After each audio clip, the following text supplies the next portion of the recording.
हमारे नात रिश्तेदार कहाँ जाएंगे, कैसे हमारी जीवात्मा का कल्याण होगा, इन सभी प्रश्नों की जानकारी आपको सत्संग के माध्यम से प्राप्त होगी।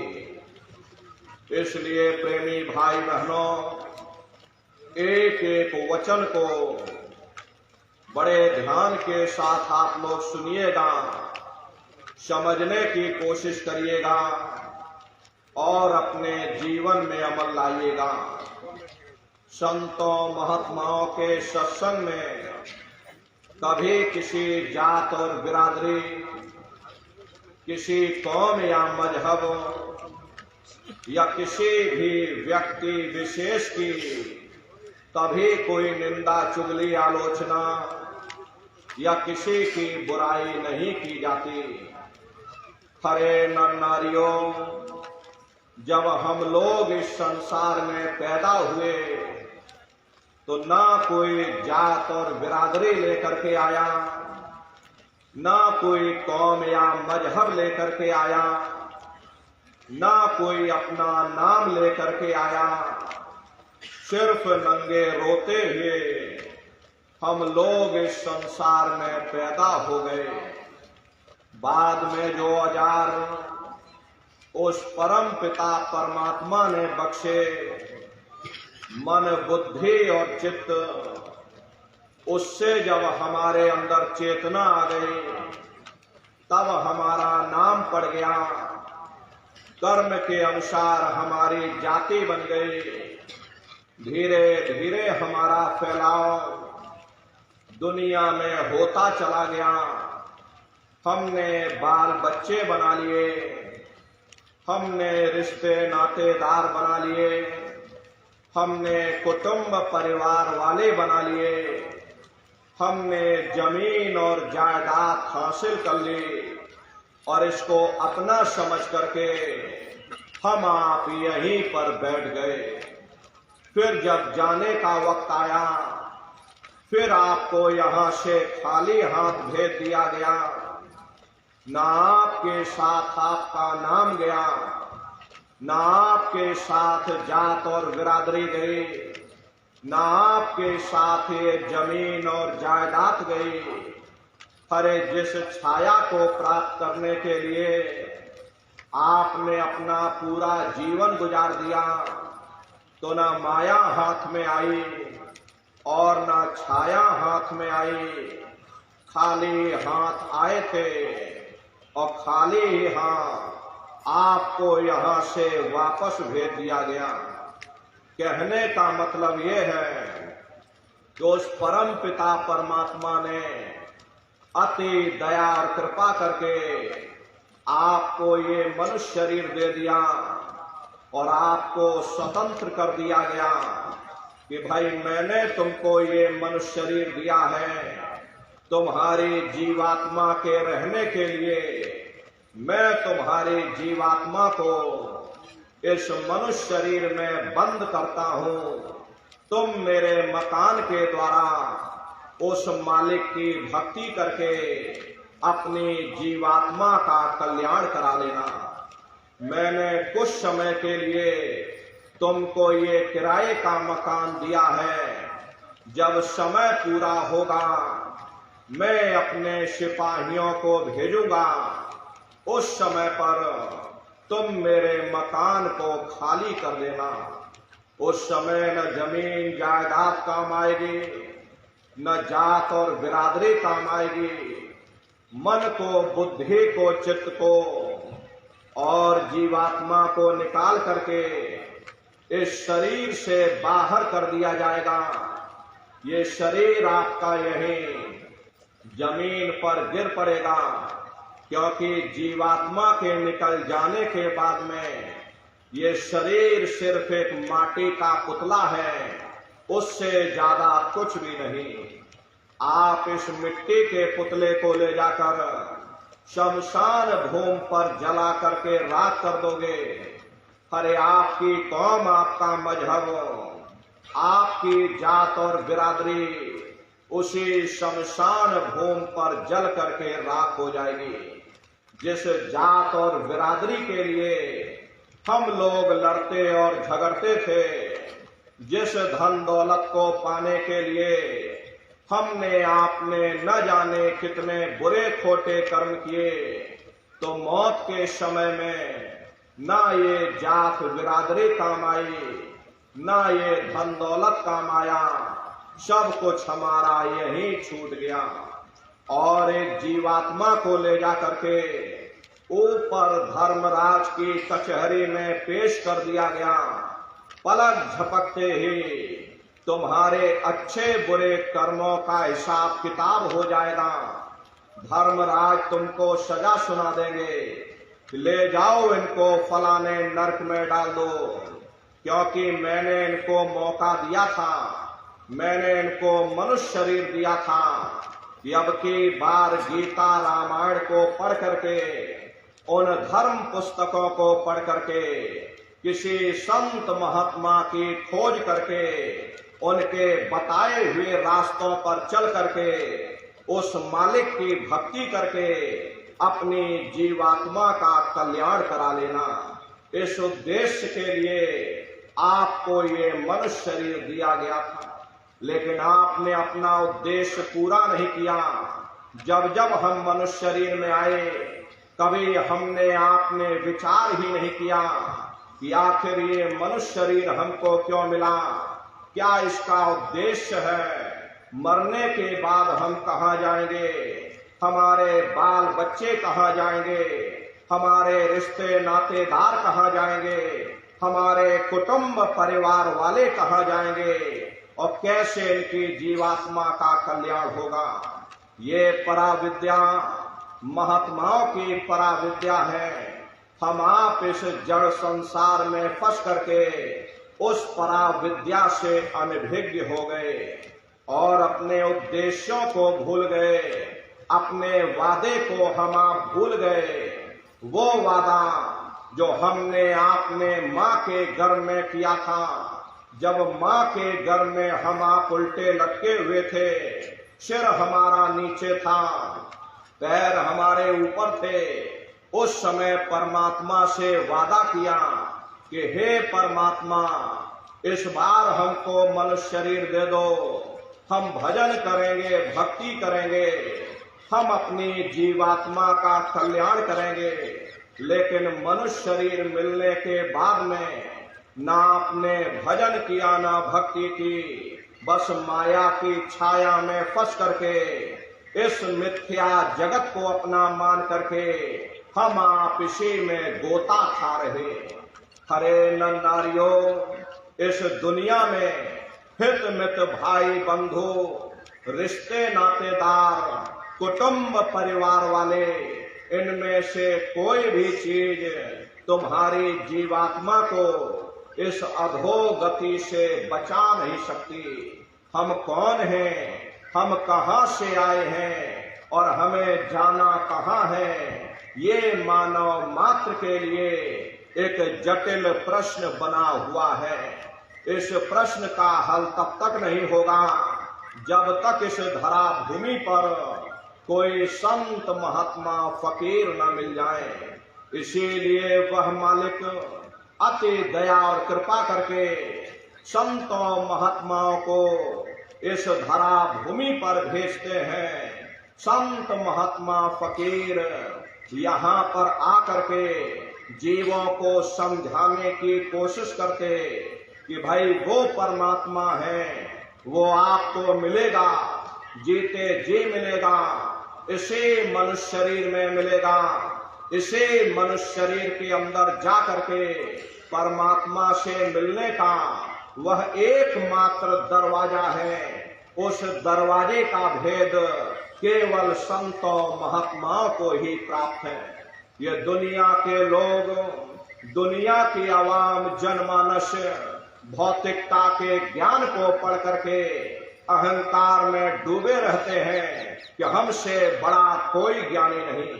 लेकिन उन बेचारों को नहीं मालूम कि जहां दुनिया का ज्ञान समाप्त होता है, उसी के सिर की चोटी से ये आध्यात्मवाद, आत्मा और परमात्मा का ये गूढ़ ज्ञान रहस्य विज्ञान प्रारंभ होता।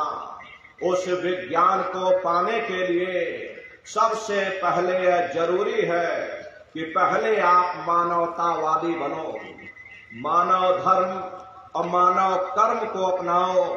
खरे मानव धर्म क्या है कि इंसान इंसान के काम आवे, एक दूसरे की निस्वार्थ भाव से सेवा करे, सत्य दया हिंसा परोपकार आदि गुणों को अपने जीवन में उतार करके और किसी संत महात्मा की खोज करके उनके बताए हुए रास्तों पर चल करके उस मालिक की भक्ति करके अपनी जीवात्मा का कल्याण करा ले, यही इंसान का सबसे बड़ा मानव धर्म है।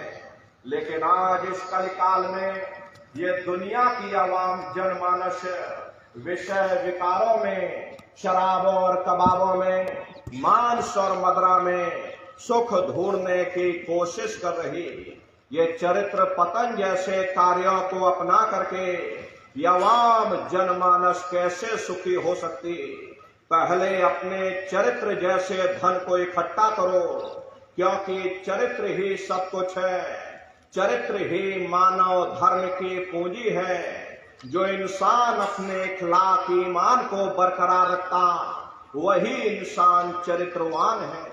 ये दुनिया भर के रगड़े झगड़े, पिता पुत्र में लड़ाई, आदमी औरत में लड़ाई, घर परिवार में लड़ाई, समाज में लड़ाई, जातियों में लड़ाई, मुल्क में लड़ाई, हरे नर नारियों, ये इंसानों का काम नहीं, ये हैवानों का काम है।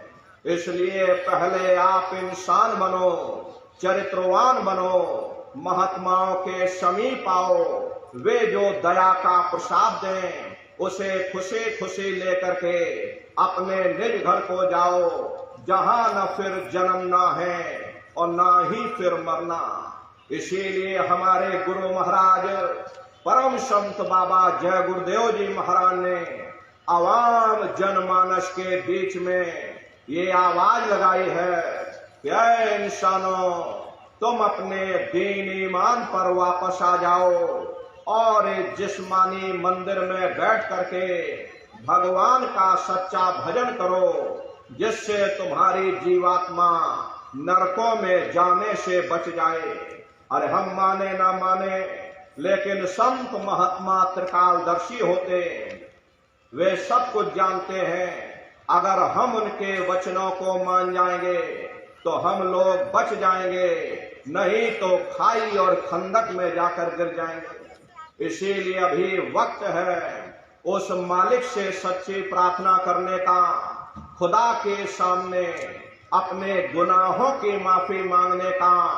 हर धर्म मजहब के नाम पर लड़ने झगड़ने का नहीं, जात और बिरादरी के नाम पर लड़ने झगड़ने का नहीं। हमने बहुत लड़ लिया, बड़े बड़े झगड़े और फसादे की, बड़े बड़े नुक्ताचीनी की, सिवाय नफरत के हमको क्या मिला। नफरत की ऐसी ज्वाला जली जिसमें घर जल गया, परिवार जल गया, समाज जल गई, जातियां जल गई, अब सारा देश जल उठा। इसीलिए सारी मानवता बहुत थक गई। हर कोई ऐसी छांव चाहता है जहां उसे ठंडक मिले, शांति और सुकून मिले। ये सब वहीं मिल सकते हैं जहां शांति के संदेश होते, सुकून के संदेश होते, मानव धर्म और मानव कर्म के संदेश होते। और ये संदेश केवल संत महात्मा फकीर देते हैं, जो समदर्शी होते, जो समस्त जीवों के अंदर उस प्रभु के अंश को देखते। ऐसे समदर्शी उन महात्माओं की खोज करो। ये मत देखना कि महात्मा के जाति के हैं, महात्मा किस बिरादरी के हैं। हरे जातियां कर्म के अनुसार बनाई गई, जन्म के अनुसार नहीं। मनुष्य की एक ही जाति है, वो है मानव जाति। और इसी मानव जामे में बैठ करके हमें उस मालिक की भक्ति करनी है। हरे नर नारियों, सुपच जात के भंगी थे, रैदास जी जात के हरजन थे, मीराबाई जात की छत्राणी थी। अगर वे सब उस मालिक को प्राप्त कर सकते हैं तो आप भी उस मालिक को प्राप्त कर सकते हो। लेकिन बगैर महात्माओं के, बगैर मुर्शिद के कोई भी जीव इस संसार समुद्र से ना कोई पार हुआ और ना ही कोई हो सकता। ये समुद्र ऐसा है, इसके ना इस किनारे का पता न उस किनारे का पता कोई नहीं जान सकता। ये दुनिया कब बनी, कितनी बार प्रलय और महाप्रलय हो गई, लेकिन इतना जरूर मालूम है कि जिस दिन से दुनिया बनी है हम लोग यहीं पर भटका खा रहे। अगर इधर से हवा चली तो नैया हमारी उधर चली गई, और अगर उधर से हवा चल गई तो हमारी नैया डगमगाते हुए इधर चली गई। न जाने कितने युग और कल्प बीत गए, लेकिन हमारी ये नैया आज तक इस भव सागर से किनारे नहीं लगी। इसलिए नारियों, सौभाग्य से वक्त का इतना बड़ा वरदान आपको मिला, ये मानव तन आपको मिल गया। न जाने किस महात्मा की दया हो गई, न जाने कौन से जन्म जन्मांतरों के शुभ पुण्य कर्मोदय हो गए जो आपको ये मनुष्य शरीर मिल गया। हर अब की बार मौका मिल गया है, समय रहते हुए अपनी जीवात्मा के कल्याण के लिए थोड़ा बहुत विचार करिएगा, वरना ये समय तुम्हारा निकलता चला जा रहा। हरे मिले नर देह तुमको, बनाओ काज कुछ अपना, और पचो मत आए इस जग में, जानियो रैन का सपना। हरे नर नारियों, जैसे रात में हम लोग स्वप्न देखते हैं, हालांकि उस समय पर हमें स्वप्न सच मालूम पड़ता, असली प्रतीत मालूम होता, लेकिन जब हम सुबह उठते हैं, जब हमारी आंखें खुलती हैं, तब हमें होश आता, नहीं भाई हम तो स्वप्न देख रहे थे, ये सब भ्रम है। ठीक उसी प्रकार से ये दुनिया भी 10-20-100 साल का स्वप्न है। अब आप कहोगे हम जाग रहे, परंतु प्रेमी भाई बहनों, ऐसा हरगिज नहीं है।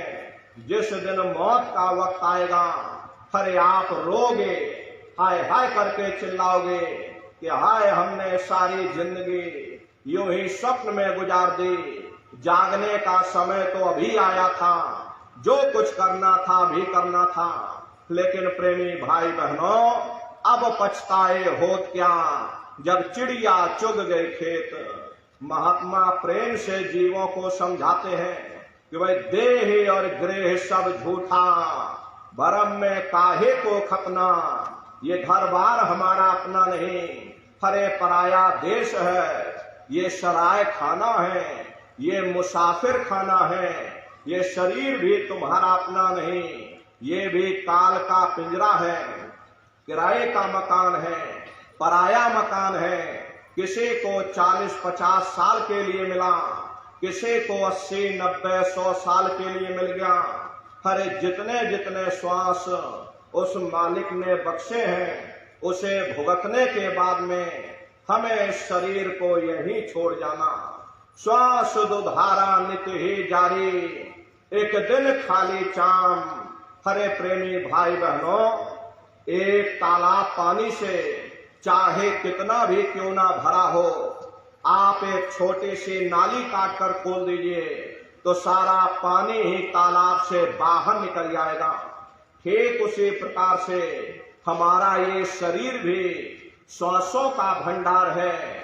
जब तक श्वासों का भंडार जारी है, हम दुनिया के काम काज में फंसे हुए, दुनिया के कारोबार में उलझे हुए, लेकिन जिस वक्त ये श्वासों का भंडार खाली होगा, हर टेलीफोन खड़क जाएंगे, तार पहुंच जाएंगे, संदेश पहुंच जाएंगे, सब रिश्ते नातेदार, सब कुटुंब परिवार वाले, सब अड़ोस पड़ोस वाले मिनटों सेकंडों में इकट्ठा हो जाएंगे।